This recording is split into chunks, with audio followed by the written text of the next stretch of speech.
afternoon, everyone, and welcome to Eat, Learn, Save, the Opioid Overdose Prevention webinar series. This webinar series is presented by the Palm Beach County Behavioral Health Coalition in partnership with the Health Council of Southeast Florida.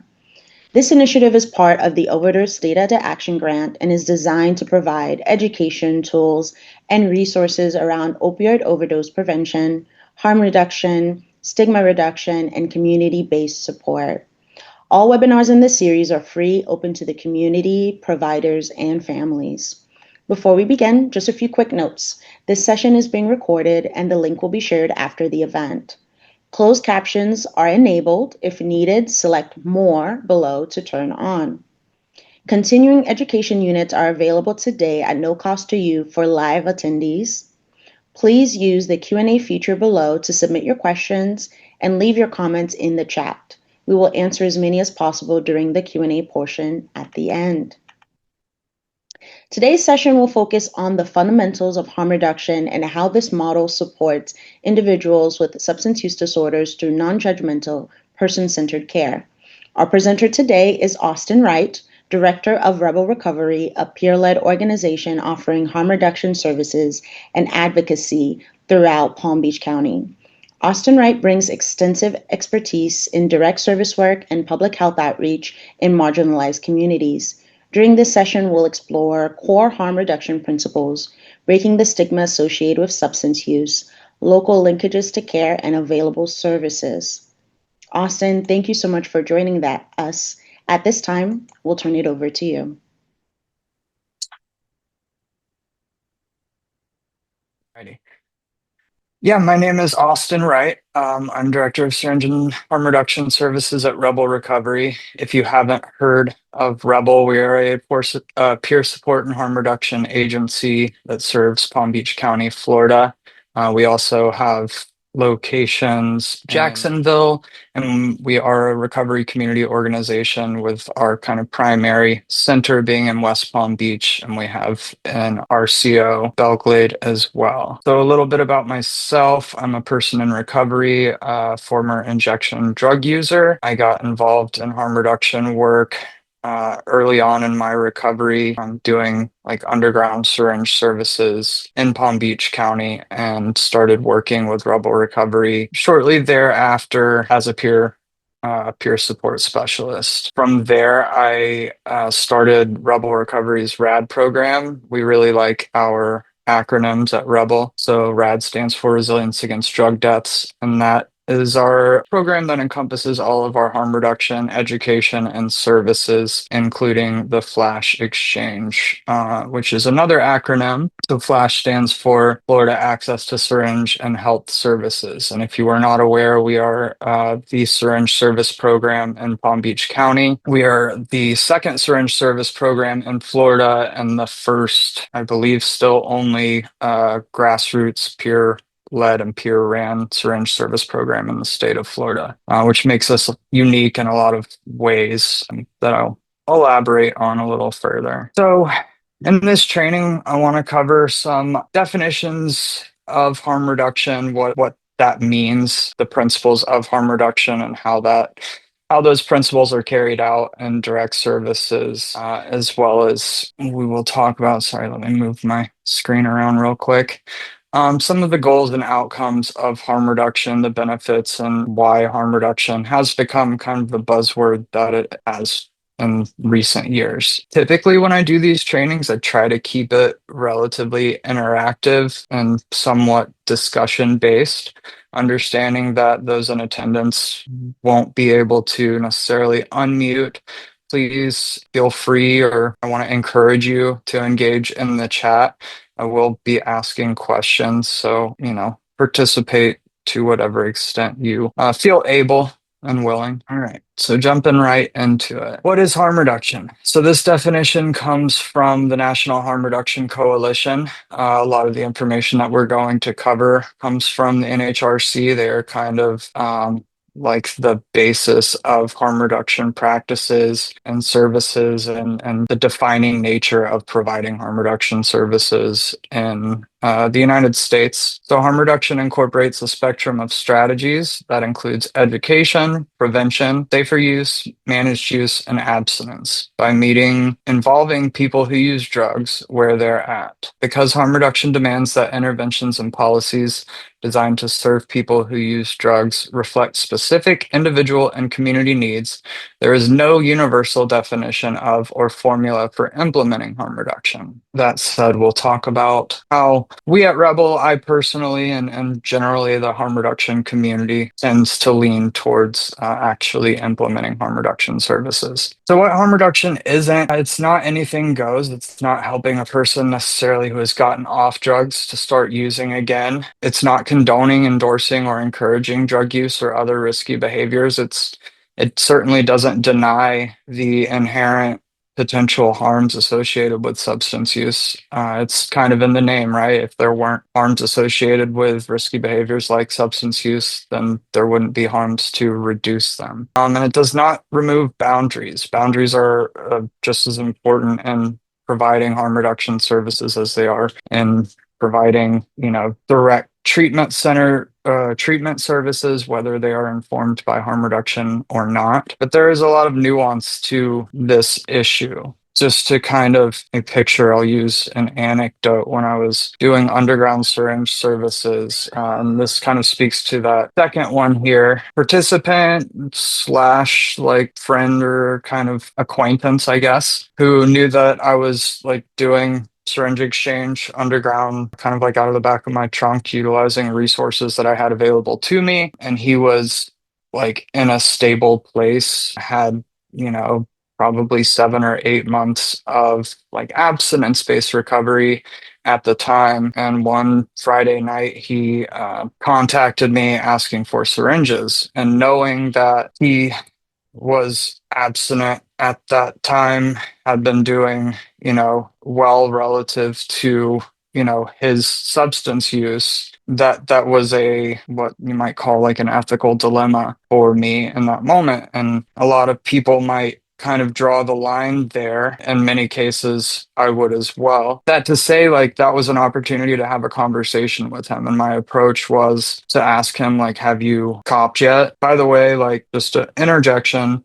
As a person who works with active drug users, as a former injection drug user myself, I recognize that my everyday vernacular isn't the same necessarily as everybody else's. I code switch a lot, but if I do say something that you don't know what I mean, please like speak up in the chat so I can clarify. But by copying, I mean like procuring whatever drug he was planning to use. And it was probably 10 or 11 o'clock at night. And at that point, he hadn't, like, kind of my boundary and my line in that moment and circumstance was like, I'm not going to be the impetus to like you having a recurrence of use by providing you syringes if you haven't even like kind of taken the steps that it takes to kind of get to having a recurrence of use. Talking it out with him, I kind of told him, like, I'm not really comfortable being the one to do that. Sleep on it. If like you're still dead set using tomorrow, give me a call and we'll talk then. And he did. Again, we had conversation around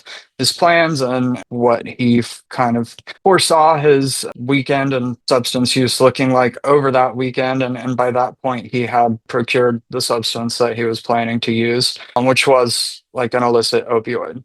Knowing that he had it, I recognized that like this person is going to use the drug regardless of whether or not like I provide access to a safer way of doing so, right? I knew him well enough to know that like if he was going to use a drug, he was going to inject it. And there's a lot of different ways that somebody could inject a drug. And by that I mean like could do so sterilely and with a new syringe, or like, it's not uncommon for somebody to purchase a used syringe from somebody else, $5 or $10, which puts them at risk for, infectious disease and a lot of other things. On top of that, I knew that he had a prolonged period of abstinence and his risk of overdose was a lot higher because of that. I had a pretty good idea that he wasn't going to seek out Narcan like as a kind of first step for him. Like he was going to get a syringe and use the drug regardless of where he got that syringe from.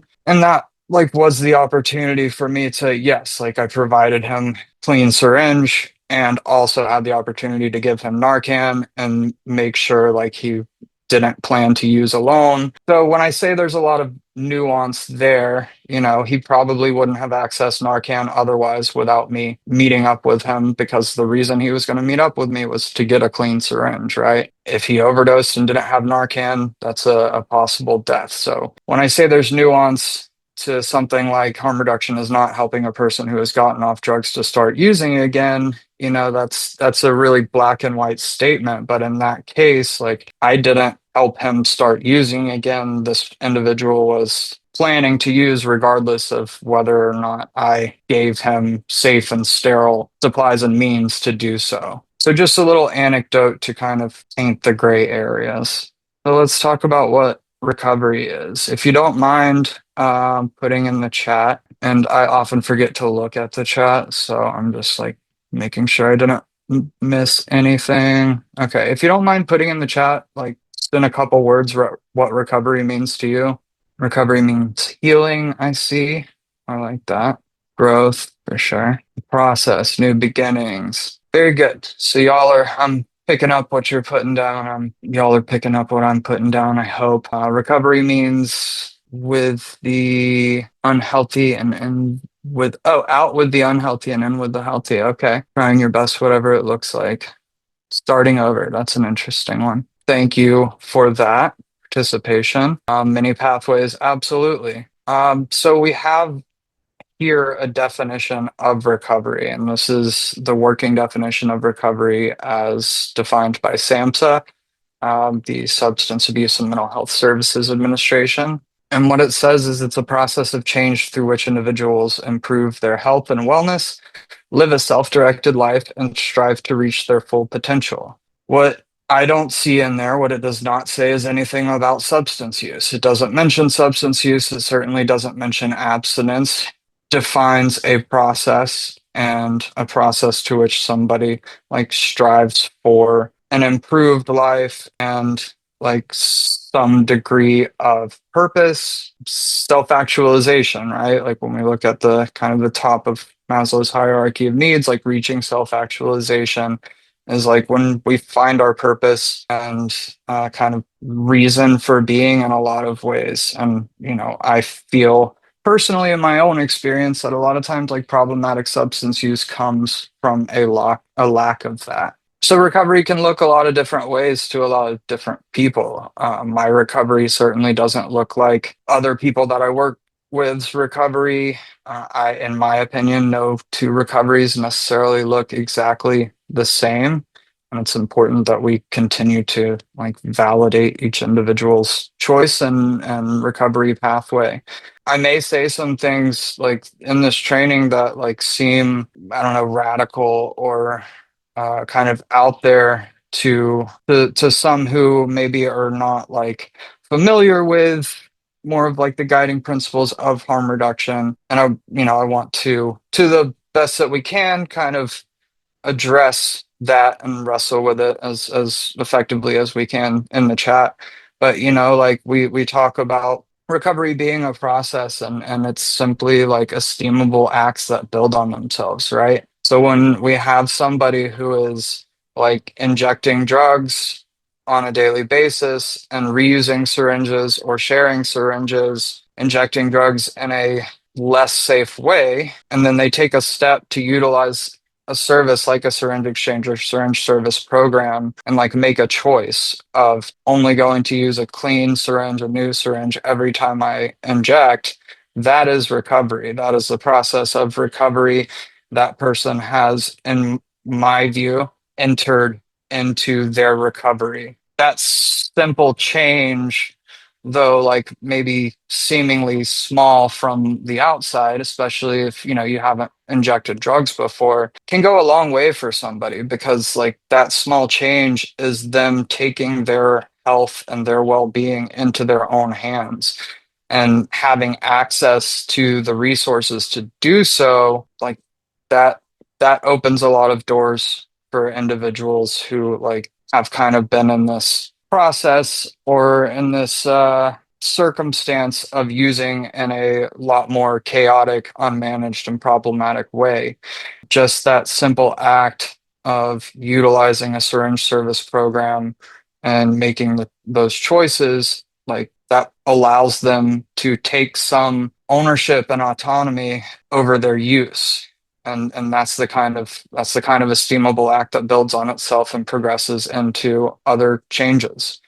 We talk a lot about in the harm reduction community any positive change, and that's what we aim for. So recovery emerges from hope. It's a person-driven process, and it can happen in a lot of different ways through a lot of different pathways. When I look back on my recovery personally, like the date that claim when I'm looking at like what I call my recovery date. Looking back, like that's not where my recovery began. My recovery began years before, to where I took certain steps to stop injecting specific drugs that were causing me more harm or leading to more problems or chaos in my life, and then slowly stop injecting drugs, but continued to use drugs. And to the point that, like, I eventually went to detox and, got off the drugs that were causing problems and chaos in my life. And that was a long process. And I was fortunate to have some resources to be able to kind of take the things that factored into my substance use into my own hands. But certainly back then, like there was not the degree of like harm reduction services that we have, at least in Palm Beach County today. So why do you guys think harm reduction has become a high profile topic, and why are people looking to do things differently in addressing the issue of substance use? Because they are, under the previous administration was the first time that federal funding was allocated to specific harm reduction services like, naloxone and fentanyl test strips. It's certainly become a bit of a buzzword in the field of substance use. Why do we think that might be?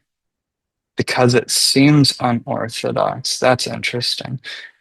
I would ask you to elaborate, but I don't know if, you can elaborate quickly and effectively over the chat. It's interesting to me that you say because it seems unorthodox, because like that's part of why I got into this work as a person. Like I have kind of a natural inclination to kind of go against the stream. That was like one of the reasons that, I was no longer using drugs and engaging in, risky behaviors, but I still wanted to do something that, like, I don't know, felt a little edgy or different. As a whole, as a country, as a community, why do we think that like the approach of harm reduction is like kind of becoming more mainstream? I see that it's an effective means to help others. That's certainly the case, and it's an evidence-based strategy in doing so. Most everyone has been touched by substance use somehow through family or friends. Substance use disorders are a public health crisis outside of the individual's use. Others may not be comfortable with it. That's why. Oh, I see what you're saying, PP. Okay. So those are all great answers, and I would agree with those for why we're looking to do things differently. The old way is not always effective, and there needed to be different ways to deal with the crisis. Absolutely, Valerie. And I mean, at the end, you guys can continue to give me your ideas, but I'll speculate. Like at the end of the day, we had over 100,000 Americans dying of opioid overdoses for years. Still to this day, like each and every one of us are more likely to die of an opioid overdose statistically than a car accident in the United States, which is crazy. Like as Americans, we're more likely to die of an opioid overdose than a car accident. That's a wild thing to conceptualize, right? That drugs are killing more people than cars. And though the overdose rates have gone down, that's still the case today. In 2018, the life expectancy dropped for the first time in decades. And that was specifically because of what they refer to as deaths of despair, which are specifically opioid or drug overdoses and suicide, but really the leading cause was opioid overdoses. So yeah, people started dying, and the ways that we've addressed them traditionally weren't working and weren't effective. And frankly, they never have been. I'll say something that's maybe considered a little more provocative, but in the 80s and 90s during the scourge of the crack epidemic, the approach was to criminalize and arrest our way out of it. And we passed a lot of laws to do so, and none of those actually resolved the problem. In fact, they just compounded the issue, and communities that were already being decimated by this drug were now further impacted in a negative way from the drug policies and frankly like the approach that we took as a society to try to address that. And again, that being criminalizing, arresting, further creating friction, additional chaos in the communities that were already, facing a lot of friction and chaos because of this introduction of crack. That was not effective. It created a lot more harm. Today, we take, instead of a criminalization approach, we take a public health approach. And that's really what like harm reduction as an approach to this issue of substance use is. It's a public health approach. But why the difference? Like just to be blunt and frank, like white affluent kids started dying. Like the issue of drug use no longer was kind of confined to already marginalized communities like maybe it had been before. It started affecting anybody and everybody. Sure, like people weren't dying at the same rate during the crack epidemic, but the people that were affected were historically marginalized communities, and the policies and approach that we took to address that just further marginalized those communities, right? So now, when affluent populations, and specifically like affluent middle class, upper middle class white populations started being affected by it, we started taking a different approach. That's important to me to acknowledge that. It's great that that approach has been taken and that we've seen this shift and how we're addressing the issue of substance use. I think it's a disservice to not acknowledge the difference, kind of why the approach has been different. And it's certainly like has its base in race and class, which we see across the history of drug policy, which I'll talk about a little further. I'll do my best to stay off my soapboxes to the degree that I can. Why do we need harm reduction? So, as I mentioned, 100,000 overdose deaths, and this is from May 2020 to 2021, and the following years continued to rise. This past year was the first decrease in overdose deaths that we've seen since they began to spike with kind of the advent of fentanyl and the illicit opioid supply. But just in those 12 months from May 2020 to April of 21, that was a 29% increase compared to the previous year. In addition to that, in Florida specifically, Florida has the highest incidence of newly diagnosed HIV cases and acute hepatitis C cases in the nation. Harm reduction also just saves money, and that's shown time and time again with decades of empirical data.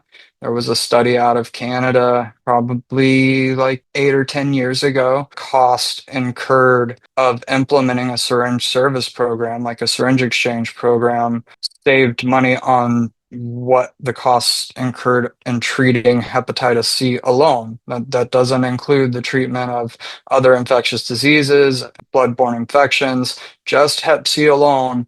The implementation of a syringe service program saved money. So, like, just fiscally speaking, it makes sense, which is oftentimes a good motivating factor for policymakers. CDC, a study out of the CDC showed that participants of syringe service programs are 5 times more likely to enter treatment and 3 times more likely to reduce illicit drug injection and illicit drug use than those who do not participate in a syringe service program. And why do we think that might be? I think there's a lot of different factors that come into play. That lovely statistic. One being like just the people come to a syringe service program because they have the supplies that they need, right? They have sterile syringes and safe use supplies. They also are able to access a lot more than just sterile syringes and safe use supplies. People that are in the midst of chaotic substance use are not necessarily seeking out or going out of their way to seek out HIV and Hep C testing or treatment or like PrEP, which is the medication to prevent the transmission of HIV. They're not necessarily going to seek out these additional services that simply because they are going to seek out syringe services, they now have access to all those other things because they're there. Also, just on a human level, like they have, particularly with syringe exchange programs that are like Flash at Rebel Recovery, that are peer led and peer ran and staffed with people who have lived experience in substance use. Like I can speak for myself that when I was in the midst of problematic substance use, my interactions with people that weren't also in that same place were very limited, and more often than not, they were punitive, whether if it was like police officers or medical professionals. I often felt looked down upon or looked through. Just having a simple interaction that's centered around the participant and is non-judgmental, and it's literally like, what can we do to support you? What do you need? Goes a long way for somebody. A lot of the participants that come to Flash, like, yeah, they come for the supplies that they need, but they stay for that human connection and interaction, and because they know that it's a safe place that they can go and just chill out for a while and have people that may not or are not in the kind of same circumstance that they're in and have been through it and kind of like see. And that's a big factor or a big component of peer support, is like leading by example. And so we have a lot of participants who kind of are able to see like where somebody can get to, even when they're coming from the place that participant may currently be in, if that makes sense. I like to show this just as some examples of harm reduction. In our everyday lives, we talk about harm reduction often as it applies to substance use, and where the buzzword is today. But we have examples of harm reduction everywhere. Like if you're sitting in an office right now, you probably have a fire extinguisher. We put seatbelts on when we get in the car driving, especially in South Florida. People drive like maniacs here, and we, get in cars that are like moving metal death traps to drive to work every day. So we put a seatbelt on to reduce the risk of, should we get in a car accident, serious injury sustained from condoms, safe sex supplies, sunscreen. These are all examples of harm reduction that are just a part of everyday life for people. And we apply them in the same way to substance use. Life is risky. There is inherent risk involved with living as a human being. So we take strategies to reduce that risk. All right. So goals of harm reduction. What are the express like purpose? Why harm reduction? What are we trying to do here? So increased health and well-being in the community and individually. I always say the community is only as healthy as each individual within the community. Things like syringe service programs have been shown to reduce syringe litter around the community. It doesn't increase syringe litter, it reduces syringe litter because people have a reason and motivation to bring their used syringes to dispose of them safely. Increase self-esteem and self-efficacy. Again, having access to harm reduction services empowers an individual to take their health and their well-being into their own hands. Empowering individuals is kind of the crux of harm reduction. Better living situations and reduced isolation and stigma. When it comes to harm reduction education and simply talking about the issue of substance use, like it's a even still today kind of a taboo subject. The best way to reduce stigma and isolation is to talk about it and normalize the issue. It's a lot of people kind of deal with a lot of shame because of that stigma, and it's something that often goes unspoken, even though there are very few people in the United States today who are not touched by this issue. So there's some harms that you can't recover from that harm reduction services work to address. one of those, and they range certainly from some curable to solvable issues. Hepatitis C is now considered curable, skin and soft tissue damage, homelessness, employability, shame and stigma, some of the more common things that are associated with substance use that harm reduction works to address. Things like HIV, criminal records to an extent, and trauma can be treated and overcome. But then there's things that cannot be overcome. And like at the end of the day, it's not a hard idea to grasp that dead people don't recover. An overdose death is not something that somebody can come back from. And there's kind of in the zeitgeist a lot of conversation, less so now, even just a few years ago, a lot of conversation around like the idea of distributing naloxone, encouraging drug use, or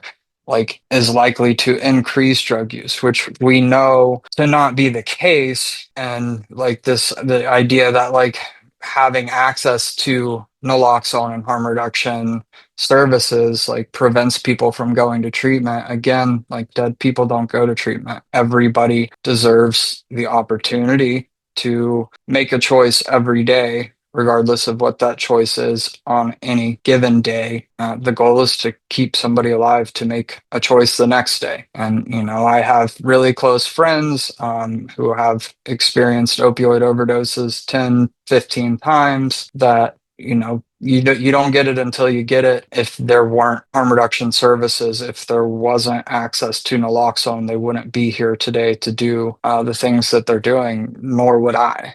So, harm reduction enabling? What do you guys think? I guess, why do you guys think harm reduction isn't enabling if you don't? I'm gonna let you guys think on it. It kind of speaks to what I was saying in this previous slide. If it is enabling somebody to stay alive, and that's really kind of the crux of it, right? It's enabling somebody to stay alive and in best case scenario not like have consequences that can't be reversed because of their substance use. Harm reduction rejects the idea that one must hit rock bottom in order to change. That's something that I've heard a lot. 12-step or abstinence-based circles, this idea that like somebody's not going to change if it's not hard enough for them. I don't think, especially with the climate of the drug supply today, I don't think we have room to allow somebody to hit rock bottom, because oftentimes hitting rock bottom means dying. There's this idea that I like. The problem is not an absence of suffering, but a deficit of hope and alternatives. So the issue that gets somebody to continue like engaging in the behaviors that they're engaging in, it's not because they're not suffering enough. It's not because like things aren't hard enough for them. It's they don't necessarily see a way out or have access to a way out or feel that they have access to a way out. Again, like harm reduction services and the things that we're talking about, like they're not just good ideas. They're based in evidence. They're evidence-based practices that have been shown empirically to be effective in not just like helping somebody to not die or extend the life of somebody with a substance use disorder, but to improve their health, their life, and their well-being.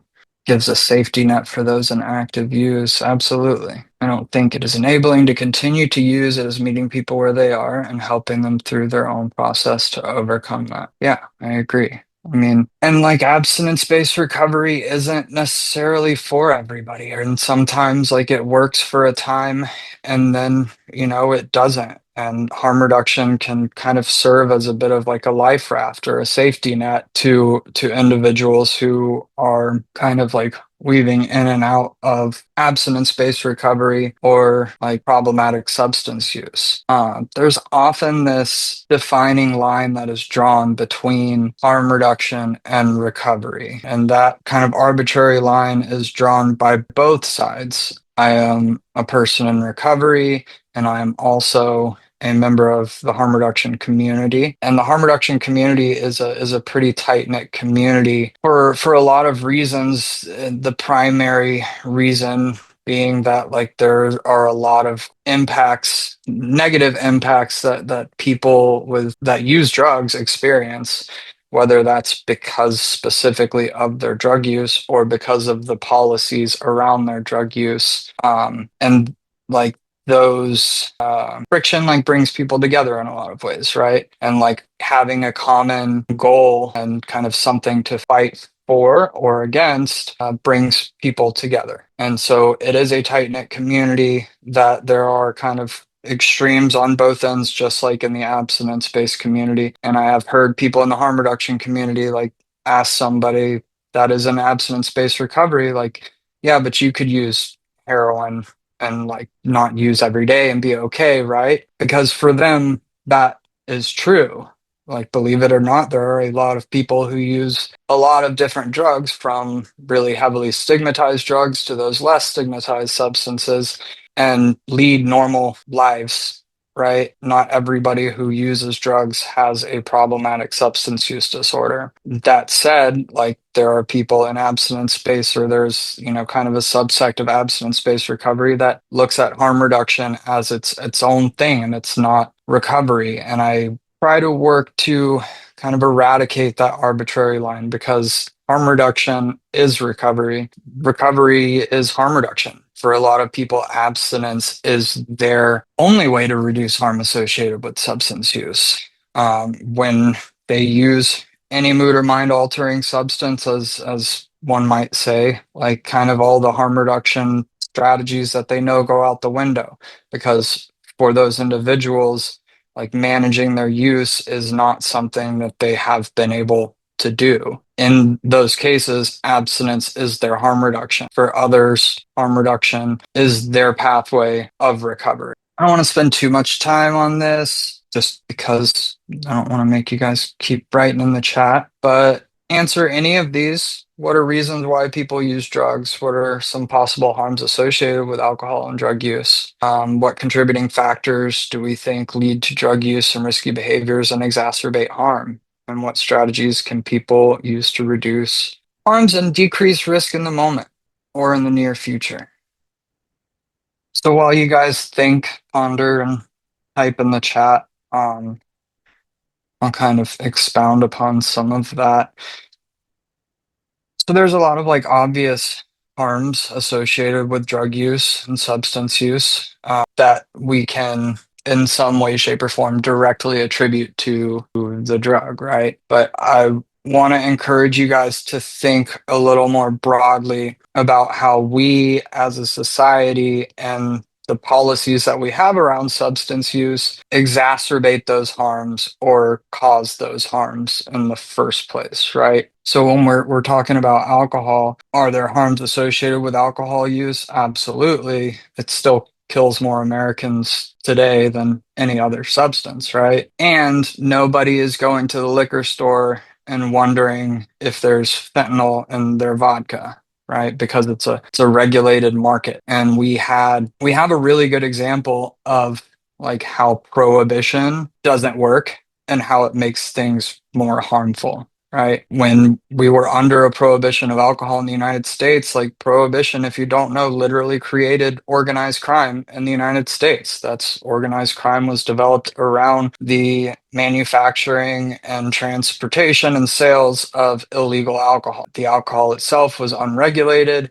There were a lot of risks that came with that. You didn't necessarily know what you were getting and if it was going to cause blindness. The alcohol itself, like, yes, people have problems and drink problematically and then engage in further risky behaviors when drinking. But when we had alcohol prohibition, it was far more harmful and created a lot more harms than just the alcohol alone. And I would suggest that that applies to the prohibition of all drugs. And I don't want to like pontificate too much on drug policy, but I do want you guys to kind of think about how policies impact, or how the way that drug policies impact an individual goes a lot further than the drug itself. Just an anecdote of an imaginary person. As I said before, a lot of people use drugs recreationally.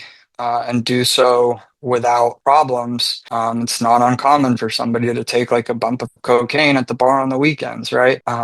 But when they run into something like fentanyl contamination in their cocaine, like that is not necessarily a result of their cocaine use, but it is a result of an unregulated market, right? Let's take that anecdote a little further. This individual, that imaginary, let's call him Tom, is a an upstanding citizen, goes to work every day, takes care of his family, does all the things that we think of when we think of like a productive, healthy lifestyle, right? But they occasionally use a little bit of coke on the weekend. They come to work on Monday and they're popped with like a random drug screen because that's the policy in their place of employment. No, they weren't using on the job.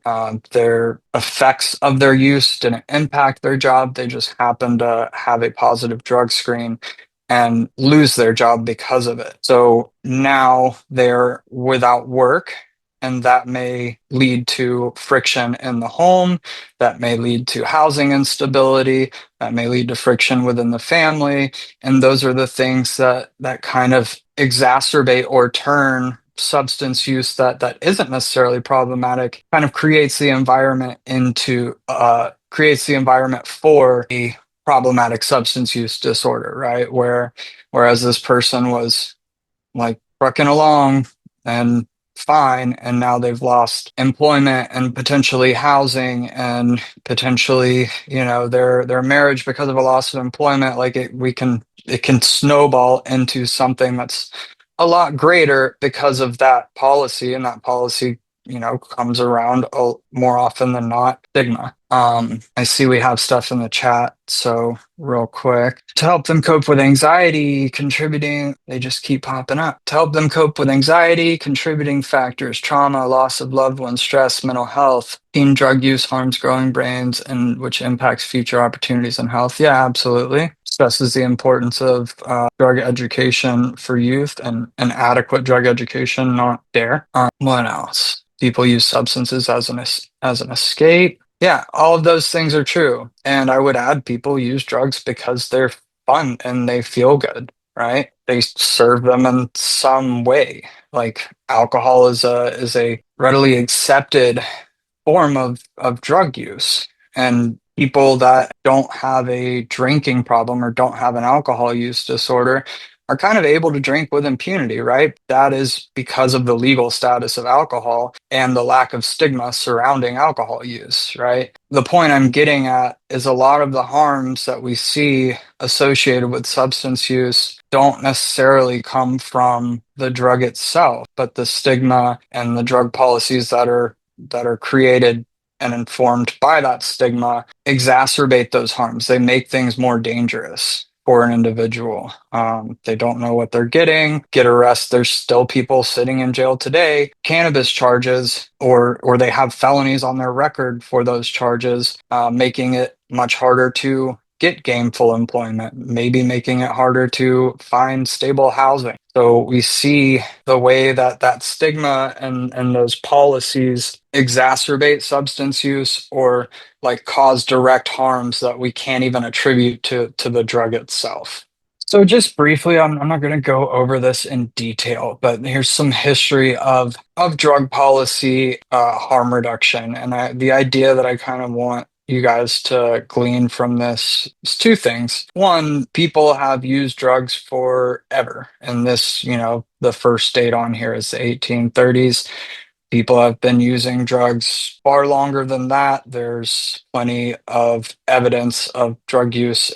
Ancient cultures, like drug use has always been a part of society. Harm reduction's roots kind of start in so harm reduction as applied to like substance use directly, like a lot of it started when we started seeing this surgence, the HIV epidemic, and a lot of injection or a lot of people that were injecting drugs started contracting this deadly virus. And like there were communities that were being actively decimated by HIV. And those communities recognized that there was not a lot being done to curb that. And so they kind of took things into their own hands and started syringe exchange programs. Syringe exchange programs started alongside the HIV epidemic as a way to address this increasing problem of HIV transmission within these communities. But the roots of harm reduction date back further than that.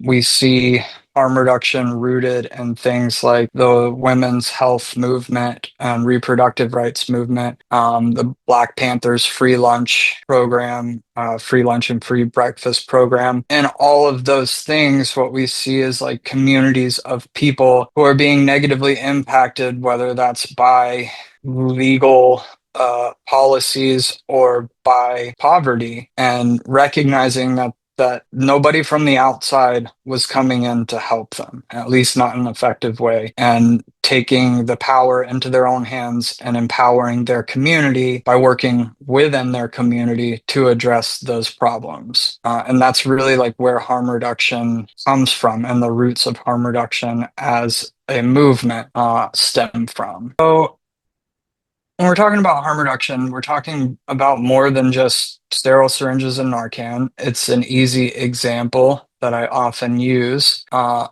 I want you guys to kind of have a greater concept than that. And as I said earlier, any positive change, evidence-based and participant-focused strategies for people who use drugs to reduce or eliminate drug-related harm. Nothing about us without us. So again, the community is a part of like helping themselves. The community engagement and education, prevention, and healthier decision making, ending systemic racism, and working to stop the stigma around substance use, social justice initiatives to end stigma and to address social injustices related to the war on drugs, and an array of services and programs from and between the streets and abstinence. Again, abstinence is harm reduction, and harm reduction is recovery. So harm reduction is not about demanding somebody to fit into a certain box, forcing abstinence as like the ultimate outcome. You know, I've heard people say like, I'm okay with like you taking this recovery pathway as long as the end goal is abstinence. And that one is not a harm reduction informed approach, but two, it's really invalidating to an individual who's like doing a lot of work to progress in their recovery. It's not ultimatums. Again, stigma and shaming only increases and compounds the problem. Harm reduction is about empowering people to make informed decisions. It's unconditional love and compassion. It spans across the spectrum of human rights. And again, that's kind of where its roots and basis come from, and working to address oppression and marginalization. Okay. So when we talk about harm reduction, I want you guys to think of it in kind of two different ways. If you've ever heard of like the theory of evolution with a big E versus the theory of evolution with a little e, and how like those things differ, and it's like a similar idea. And if you haven't heard of that, it's fine. Just an example. This isn't gonna quickly become a biology class or anything. Harm reduction with a little h and little r can also be referred to as risk reduction. So it's like the direct services that we can provide to reduce risk associated with risky behaviors, whether that's naloxone distribution, syringe service programs, education, direct strategies that can be employed to reduce risk, in this case, reduce the risk of substance use, right? And there are a lot of programs across the country that practice harm reduction with a little h and little r as a risk reduction strategy. To use syringe services as an example, like I've gone to different syringe exchange programs just to check them out at various conferences and stuff. And like the way that services are carried out can vary pretty widely. Oftentimes, you might have syringe services in like a health department, and it's very sterile and it's very transactional. And a person comes to a syringe exchange, they give their used syringes, they take clean syringes and safe use supplies that are available and go on their way. Those programs are great because it provides participants access to those literal, like life-saving resources, right? But harm reduction doesn't stop there. And when I say that programs like the Flash Exchange with Rebel Recovery, Better Grassroots and Peer Led and Peer Ran are unique, this is kind of what I'm getting at. And that is that they're informed by this idea of harm reduction with a big H and big R. Big H, big R harm reduction is more of like the lens through which we view the participants that we work with, the approach that we take, and like the movement as a whole, because harm reduction is both a philosophical and political movement. It focuses on shifting power and resources to people most vulnerable to structural violence and marginalization. So other aspects of harm reduction with a big H and big R, like prison reform, drug policy advocacy, mutual aid groups, housing first. If you're not familiar with housing first, the housing first model is basically providing housing without strings attached. So, like, oftentimes we expect people to be able to provide a quote unquote clean UA or a negative drug screen before we provide them housing. And referring to that Maslow's hierarchy of needs, like, that's almost like asking somebody to reach that top part of self-actualization before they have their most basic needs met. And those most basic needs, first and foremost, being like a safe place to live. A lot of times for people experiencing homelessness, substance use isn't just like a habit that's causing negative consequences. It serves as a utility. People may use specific substances to stay awake so that they don't get robbed, or to sleep in really uncomfortable situations and like settings, or just to stay warm. Right? When you're experiencing homelessness, oftentimes those circumstances, like substance use, becomes a survival mechanism, and in many cases like the one mechanism somebody reliably has to get by in that circumstance. And so expecting somebody to simply stop using drugs when it's like the one thing that's frankly like keeping them going isn't a realistic expectation. And so housing first models like work to address that basic need and then provide additional support to help an individual, like, one, get off the streets and out of experiencing homelessness, and two, like, once they've done that, like, work towards finding and achieving some sort of recovery and whatever that pathway may be. So, principles of harm reduction, and we've talked about these kind of in a non-detailed way, but focuses on health and dignity. It establishes quality of individual and community life and well-being as the criteria for successful interventions and policies. So the idea being that like what makes an intervention or policy effective is that improves the quality of life, the health and well-being of the individual and the community, to kind of rephrase that. Participant-centered services. It's the provision of services is non-judgmental. It's about the participant and what they need, not what we think that they need, not us telling them what they need, but what they say that they need, meeting people where they're at. Participant involvement is really key component and principle of harm reduction, and I think it often gets, kind of left to the wayside, not necessarily because of a lack of trying, but it takes a lot of intention to have the involvement of participants when it comes to like creating policy and creating programs and informing the services that an organization or an individual provides. And, as a person who injected drugs, like, yeah, I can lean on my lived experience to inform, the direction of the programs that we have at Rebel, but I can only lean on that to a degree. The way that things change with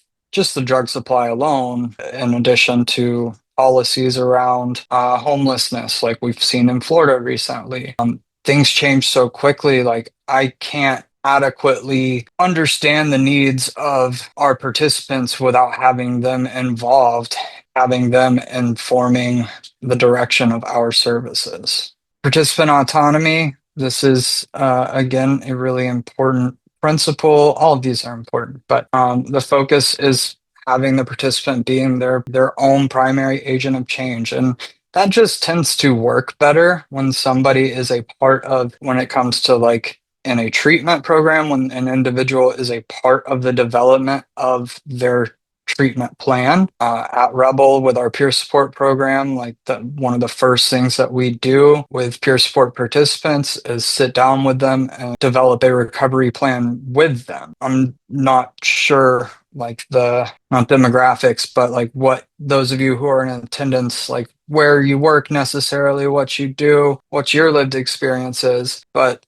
I would venture to guess that at least some of you have been through some kind of treatment program and like at one point discovered that you had a treatment plan, but you had no part of like developing that treatment plan. I certainly have. I've been in outpatient programs that like 8 months in, I come to discover that like, oh, there's a treatment plan for me.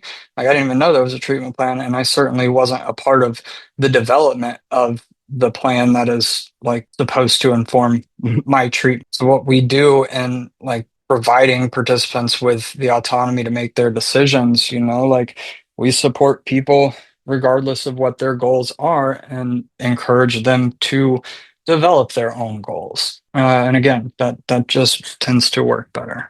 Sociocultural factors, and I know like we're shortish on time, so I won't spend too long on my soapbox, but I've covered a little bit of this already and previously, but it's really important for me and to me to address this and acknowledge that the ways that people are impacted by drug use, by their substance use, and the ways that their capacity for like accessing services and for dealing with, harms associated with their substance use are directly correlated with their race, class, and socioeconomic standing.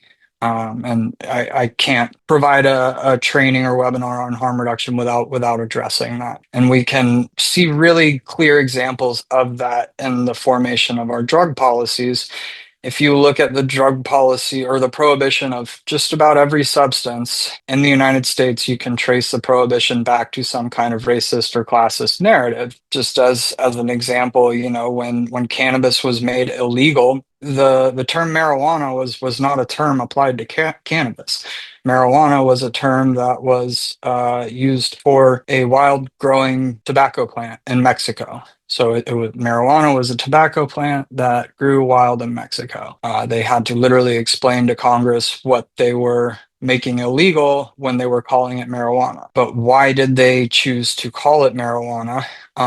And I can address why cannabis was made illegal in the first place, but for lack of time, marijuana sounded more Mexican. And so that they could create this narrative that Mexicans, and there were public service announcements and flyers put out that Mexicans specifically were smoking this weed and going around and raping white women. And the same narrative was applied to black shipyard workers when cocaine was made illegal. To further kind of expound upon that, the difference between cocaine and crack cocaine, if you're familiar with it, please put it in the chat. If not, cocaine and crack cocaine are the same drug. One's a base, one's a hydrochloric acid, meaning that crack cocaine, being the base, is smoked. The real difference lies in who and where it's more often used, or who it's more often used by. Cocaine is a more expensive drug. Crack cocaine is considerably more cheap. I promise you right now, there's a ton of powder cocaine on Palm Beach Island and nobody's getting arrested for it. And there's a lot of crack cocaine on 45th Street and people are arrested for it every day. And when you look at the difference of the substance, one hits you quicker, but that's just a matter of a route of administration. But we're talking about the same drug, but the disparity in the sentencing structure varies drastic. Up until 2016, the sentencing structure, the disparity in sentencing between powder and crack cocaine was 100 to 1, meaning whatever I got caught with, if I got caught with 7 grams of crack cocaine, to get the same sentence as me, you would have to get caught with 700 grams of powder cocaine, right? Which is insane. Still a disparity. It's now like 60 to 1 or 50 to 1. That was decreased from 100 to 1 under the Obama administration, but it's still a drastic disparity. And that comes down to the drug policies that were passed in the 90s during the quote unquote crack epidemic when we decided to criminalize our way out of it. The point being, same drug, but how people are impacted not by the drug but by the policies is directly correlated by like the communities in which they're more commonly used in, and that being those policies are significantly more harsh for Black and Brown populations and those of lower socioeconomic status, whereas for powder cocaine more often used by affluent populations, the direct impact of the policy is very different. So understanding that people are impacted by drugs differently based on their class, ethnicity, and socioeconomic status, not because of the drug, but because of the policies and general like stigmas around those drugs, and that's specifically because of race, class, and ethnicity. Harm reduction works to address that by working to not just acknowledge that difference, but working to address that disparity and overcome that disparity. Harm reduction is also based in pragmatism and realism. I've beat it over the head already, but these are evidence-based practices. It doesn't attempt to minimize or ignore the real and tragic harms and dangers associated with licit and illicit drug use or other risky behaviors. It focuses on the essentials without getting diluted by opinions and bias. All right, just for the sake of time, I'm going to keep moving, but if there's anything that I said in describing those principles that kind of challenges the way that you think, tell me about it. So components of harm reduction intervention, education, providing education on safe injection practices, wound care, overdose prevention, and addressing overdoses. Overdose response. Knowledge is power, and knowledge empowers people to make informed decisions and empowers them to be able to use safely should they, or more safely should they choose to do so. I think a really important aspect, and Susan kind of mentioned this in the chat, but like drug education for youth continues to be growing need, and we've yet to, in my opinion, roll that out in an effective way. One of the things that we implemented with the RAD program is a drug education program called Safety First, and it's a evidence-based drug education program for high school students that simply like takes the approach of what is accepted as effective sex education, but for drugs. We've seen like in states where sex education is abstinence only, those are the states with the highest rates of STI transmissions and teen pregnancies, because saying just say no or saying, don't have sex until you're married or XYZ is simply not effective. Drug education should provide youth with like real information without trying to use scare tactics or like objectively false information, because like kids are smart and they have the ability to think critically. Teaching them to use their critical thinking skills to make informed decisions can go a long way in reducing their risk of like having problematic substance use or facing serious, perhaps irreversible consequences of substance use. I was a child of DARE. I always say that DARE, like I never thought about drugs until DARE. And after I went through DARE, like that was a primary thing on my mind.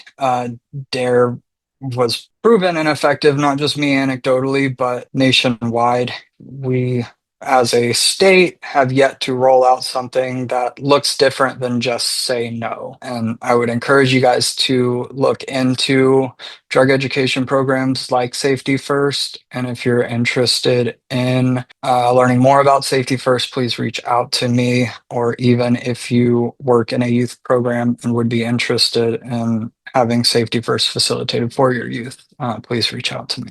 But I digress. So access to life-saving supplies and safe use supplies, access to naloxone, access to syringe services, access to housing. These are all core components of harm reduction intervention. Support, peer support, motivational interviewing and harm reduction centers. So motivational interviewing is the number one like strategy in our toolbox at Rebel Recovery, not just for like our direct harm reduction programs, but for the agency as a whole. And working with individuals, we do provide motivational interviewing trainings. I would encourage you, if you have not delved deep into motivational interviewing, it is like my number one tool in my toolbox and working directly with participants. And then linkage to various services, treatment, MAT and MOUD services, like Suboxone, buprenorphine, and methadone, linkage to syringe access and harm reduction programs, etc. And when I'm talking to you guys about harm reduction, I want you to keep in mind that, like, just because you're not working in a syringe service program or a harm reduction center or organization does not mean that, like, there's not space for you to practice harm reduction with your clients, with your participants, just by simply like granting them the autonomy to be a part of the decision making in their recovery process.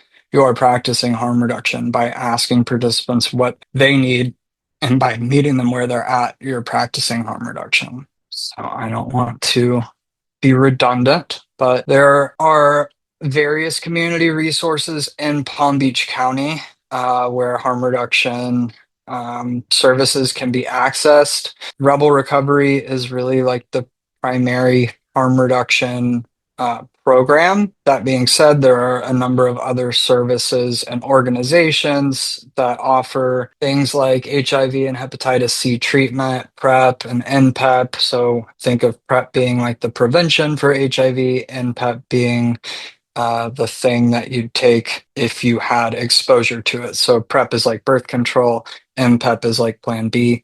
Those can be accessed through Compass, Gay and Lesbian Community Center, and Wellview. The Lord's Place and the Lewis Center are two housing resources in the county.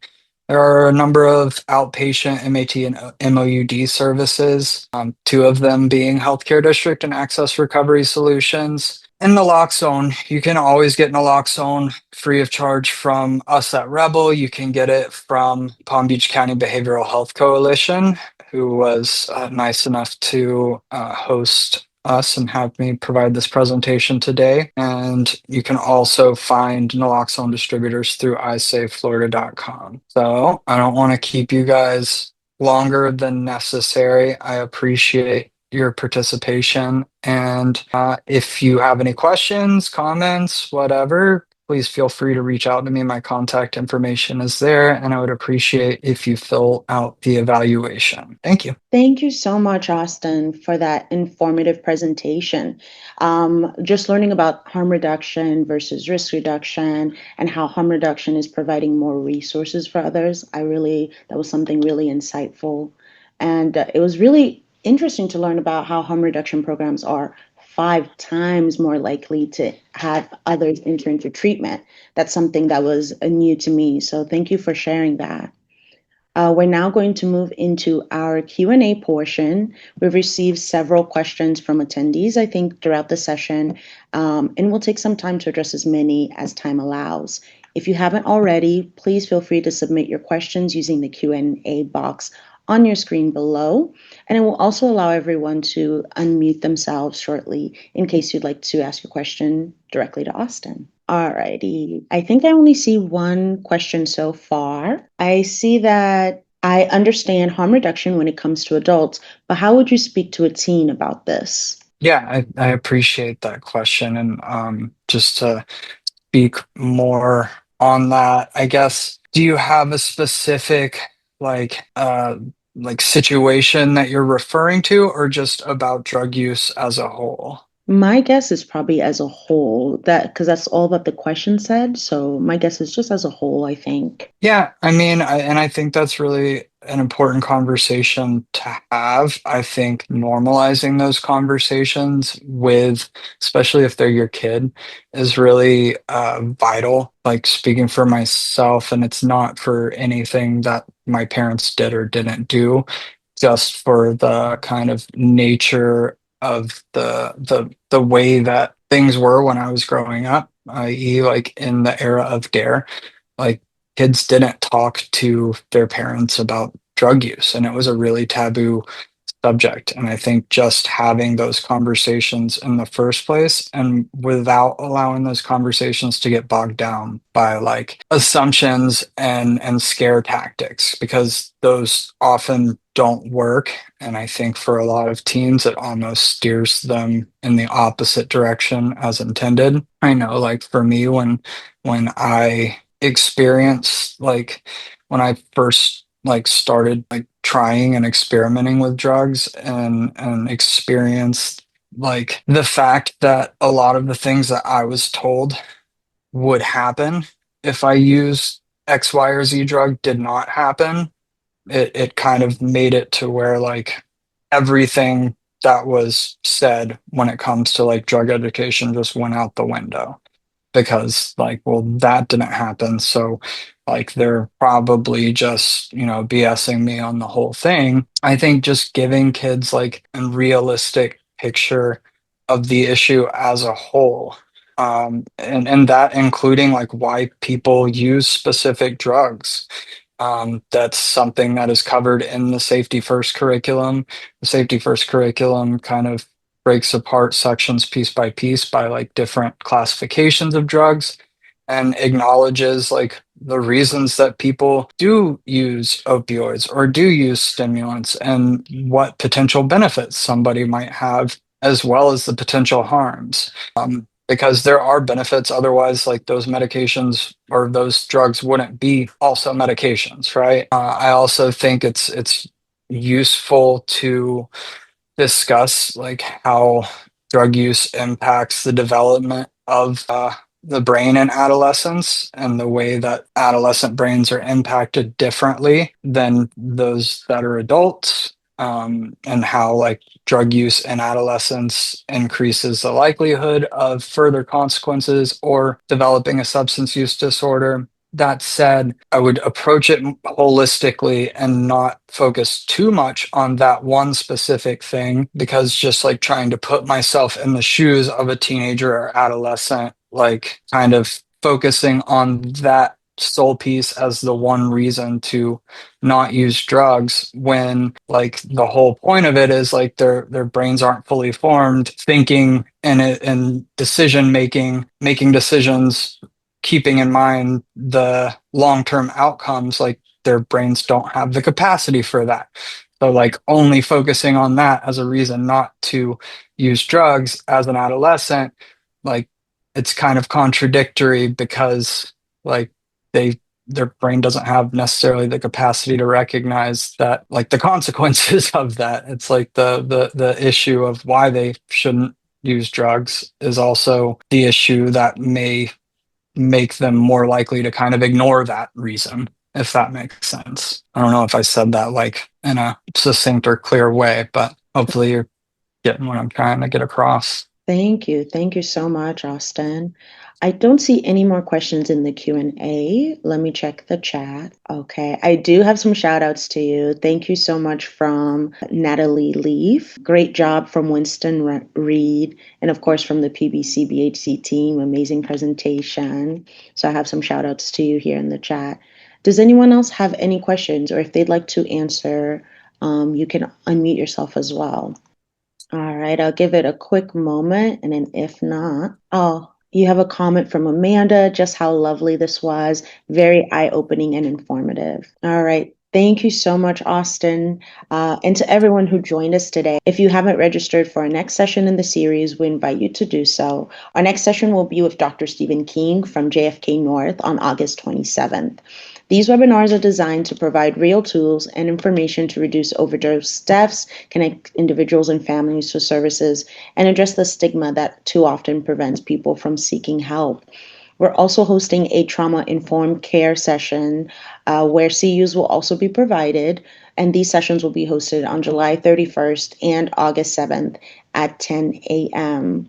Again, Austin, thank you so much for presenting for us today. And thank you, everyone, for your commitment to this important work. We hope to see you at the next session.